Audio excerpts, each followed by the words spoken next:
What's going on, guys? My name is Derek. Welcome to my channel, Euro Superbike Life, or ESBK Life for short. Today, I'm bringing you something very, very special, something that I've wanted for quite some time right after this.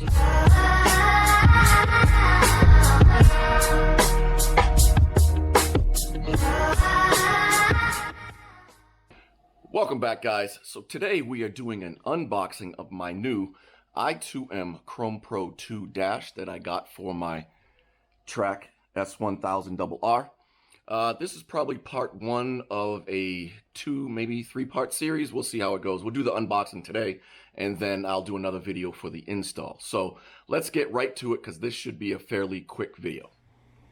All right, guys, so here's the actual i2m box. Nothing special. Actually, it looks like during shipping they got bumped here, but whatever. We'll hope that it's all... Actually, I've already opened it, so I know everything's okay. So let's get to the actual unboxing. And I actually really don't care to do unboxings because they're kind of lame and really quick. But anyway, we're doing one. So here's the wiring harness. Some coverings. We got, looks like a little cleaning applicator there. We have a quick start guide. No, it did not come with thread locker. I put that in there so I wouldn't forget it. But here's our i2m dash and components. So it comes with GPS antenna. It comes with, and we'll talk a little bit about these later, comes with 2 tire pressure monitors, 2 adapters for said monitors. So your valve stem adapters come in 2 different sizes. I think 11.5 millimeter and 8.5 millimeter for aftermarket wheels. It comes with a couple of, let me get in here, put those back. It comes with a couple of different connections for your wireless antenna. And then the actual Chrome Pro 2 unit. So they make, or did make, 5 different models, I believe, of this. So there was the Chrome Light, the Chrome Plus, the Chrome Pro, and then the Chrome Pro 2. The Chrome Pro and the Chrome are no longer available. They're discontinued. So unless a vendor or third-party vendor or someone, reseller, has one, you can't actually get those. So you can get the Chrome Light, the Chrome Plus, and the Chrome Pro 2. This is the Chrome Pro 2 that has all the bells and whistles. And we'll talk about all the things that it does in a minute. I also got a few things to help with the install. I got this Bosch, actually the Bosch wideband O2 sensor actually comes with the unit, just doesn't fit in the box. But I got a Bosch wideband O2 sensor. And then the things that I picked up that do not come with the install or come with the kit are 2 things. So this is a harness adapter, so it makes the install plug and play. And it's this and the install bracket. You don't technically need this, but it helps with installation. These 2 things are the only thing that are bike specific. So if I ever wanted to install this dash on my RSV4 or on my track MVF4, all I need to do is buy another bracket and this $65 adapter, harness adapter, and it's all plug and play. In fact, if we look at the harness here, there's this large plug that plugs directly into the back of your Chrome. We have a connector for our wideband O2. We have connectors for CAN bus as well as, where is it? The adapter here. So you plug these in, plug the adapter into your harness. So here we have a couple of expansion slots. So if I wanted to add, say, a couple of potentiometers, front fork, rear shock, some infrared tire temperature monitors, which I will be adding, I could plug the harness into here, and then those accessories will plug into the harness. We have a USB connection for uploading, downloading data. Let's see, we have connectors for our GPS, and then we have basically 2 wired connections. This is the only wiring. You connect one to your negative battery, one to your positive battery. That's it. There are no other wirings. It's literally plug and play. It'll actually take you longer to get your fairings and whatnot off the bike and make room, and probably the tank as well, so that you can run the wiring where it needs to go. Then it will actually to do the install. That's one of the big reasons I got this, because I really wanted plug and play. I didn't want to have to wire anything in or figure out connections and things like that. There are a couple of other dashes out there that we'll talk about in a minute that I bypassed on, but plug and play is why I really got this. And then to protect this thing, I got the Melody Crash Protector. So it has this thick, I don't know if you can see it, but a thick piece of Lexan over the top. Let me see if I can remove it here. There you go. So this is very thick, probably about, I don't know, 5-7 mil thick, Lexan over the top. And then we have this billet aluminum piece, which is really nice, and the unit fits literally perfect inside there. I don't want to push it on the way because there's pads, and it almost like sucks it in, and it's kind of difficult to get out after the fact, and we have to put on some connectors before we do that. But this protects everything so that you don't damage your nice new dash in the event that you crash, and let's hope that never happens. But there are a couple of other things that I wanted to talk about, so let's go on over toward the bike and we'll talk about those over there. All right, guys, so this is what I wanted to show you. Everything on the table here, the i2m Chrome Pro 2 replaces. So obviously it replaces the dash. This isn't the dash, obviously, from my S1000RR. This is actually an old dash from my wrecked MVF4, believe it or not. But obviously replaces the dash. Then we have an air pressure gauge. So I showed you the TPMS sensors or tire pressure sensors that comes with the kit. So I no longer need to use this to check pressures after a particular session. So normally when I finish a session, I jump off the bike and I immediately grab these two instruments, and I immediately want to check tire pressure to see if they went up or went down, and what they are based compared to what I set them to prior to the session starting. And then I also want to check the tire temperature. Well, now with the TPMS sensors, it'll read directly on the dash, and I don't need to jump off the bike and use this anymore. I just need to go to the appropriate page and see what the tire pressures are. End of story. Now, this is a dual pressure gauge and filler, so I'll still need to use it to put air in the tires, but I won't need to use that to check pressures after a session.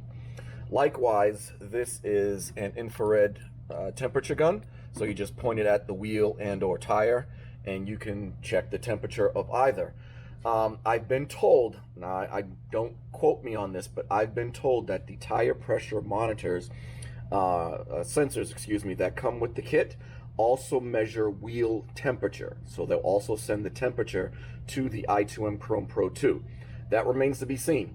If it doesn't, then oh well. If it does, that's awesome, because I use this to check wheel temperature. Now, if you run slicks on the track, you probably run tire warmers, and you know how important it is to get the tire, the wheel up to temperature as much as the tire. If you have a cold wheel and a hot tire, that cold wheel will suck heat right out of the rubber really quick. So it's important to get heat in the wheel as much as it is in the tire. Later, I will be adding infrared sensors to measure tire temperature as well on this kit, so it has an expansion, so I can add those. And once I add those, then I won't need this at all. But again, don't quote me on the wheel temperature monitoring. I read in the manual, and it doesn't say specifically, but it hints at it, and once I get them installed and checked, then I'll let you know whether that feature is there or not. But definitely once I add the infrared tire temperature sensors, I won't need this to measure tire temperature at all. And then down here we have my formerly Moto D, now just PZ Racing. So Moto D used to carry this data logger and lap timer. They no longer carry it, and PZ Racing always made them, but it was just relabeled Moto D. But Moto D doesn't carry them anymore, so now it's just a PZ Racing Start Next data logger and lap timer. And this is the BCAN B1 unit that plugs into the bike's CAN bus.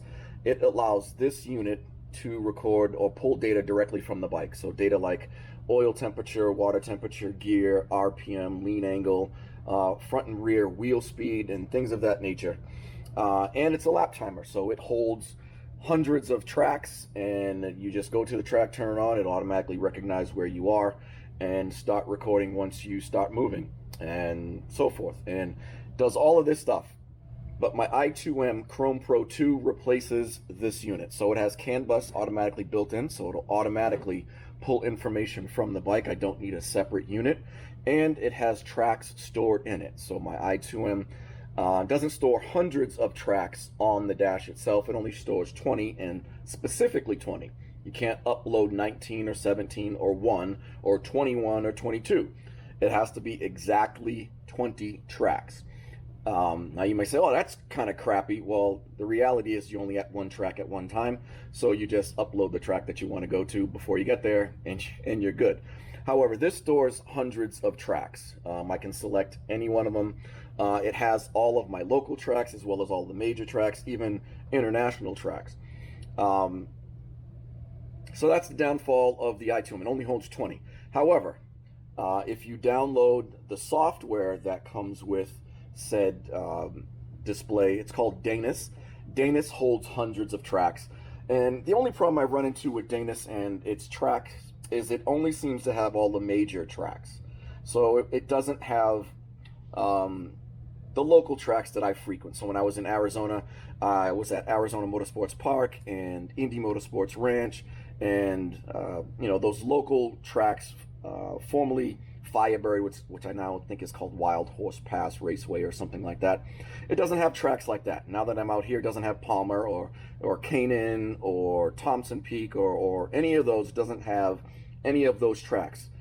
Not a big deal, because you just go into Google, you get the Google Maps coordinates, and you plop them in the Danis, and it adds the track right away, and you just upload that to the dash. So not really a big deal, but it would have been nice if it had not just the major tracks, but all the tracks. Either way, I just wanted to show you guys some of the things that my i2m Chrome Pro 2 replaces. I no longer need this. I'll probably, I don't know if I'll sell it. I'll probably put it on my other track bike or something like that. I'll hold on to it for a while, but we'll see. Anyway, okay guys, I'm going to call that a wrap for this unboxing video, but before we do, I want to explain briefly why I selected the i2m Chrome Pro 2 over some of the other ones. So one of the other ones I was looking at is the i2m, I believe it's the MX line. That tends to be popular here in the States, and I chose not to go with that one for a couple of reasons. One, I've heard horror stories about their support, and take that with a grain of salt. I don't have any experience with them, but I do respect the opinions of some people that I talk to, and they've had nothing but trouble dealing with their support. The other thing is it had a few, it lacked a few features that I wanted that the Chrome Pro, that the Chrome Pro 2 offered. So I eliminated that one. I also eliminated a very popular one. It's the Starlane DaVinci 2. It comes in two flavors. There's a DaVinci 2S and a DaVinci 2R. I think, don't quote me on this, I think the difference between the S and the R is S is street and R is for track. I don't, if someone has the DaVinci, comment in the bottom, let me know for sure, but I think that's the difference between them. I didn't go with that one just because I felt it was too busy. If you look at the screen, there are a lot of buttons and labels on either side. Then there are the warning lights or shift lights or however you want to program them at the top, and then all the information in the middle.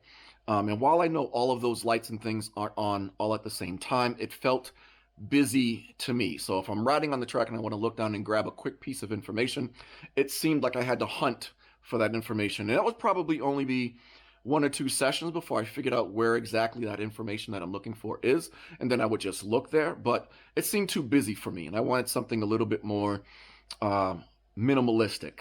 Still TFT, but minimalistic, which led me to the i2m Chrome Pro 2. So I selected that one for all the reasons that I didn't select the others.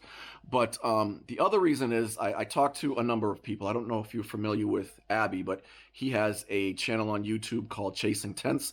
He uses this exact dash on his RSV4, loves it. I chatted him up on IG for about, I don't know, 10-15 minutes to pick his head about it and so forth.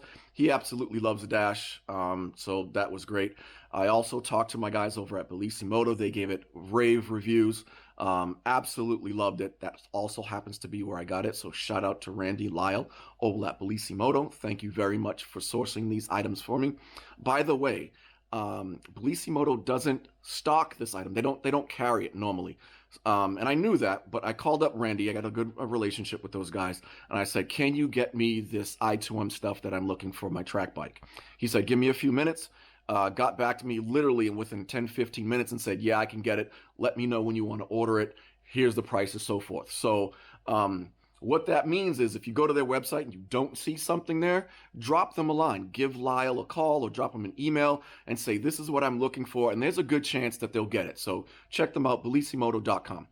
Anyway, back to my Chrome Pro 2. The other reason is Alpha Racing. So if you go to Alpha Racing Germany site, the original Alpha Racing, not some of those other sites, but if you go to Alpha Racing, they are synonymous with World Superbikes and BMW. In fact, the World Superbike team right now, they actually use a lot of Alpha Racing parts. And if you go to Superbikes Unlimited, they are constantly ordering stuff from Alpha Racing. So quality stuff there. But if you go to their site, you'll see a number of dashes. You'll see the 2D.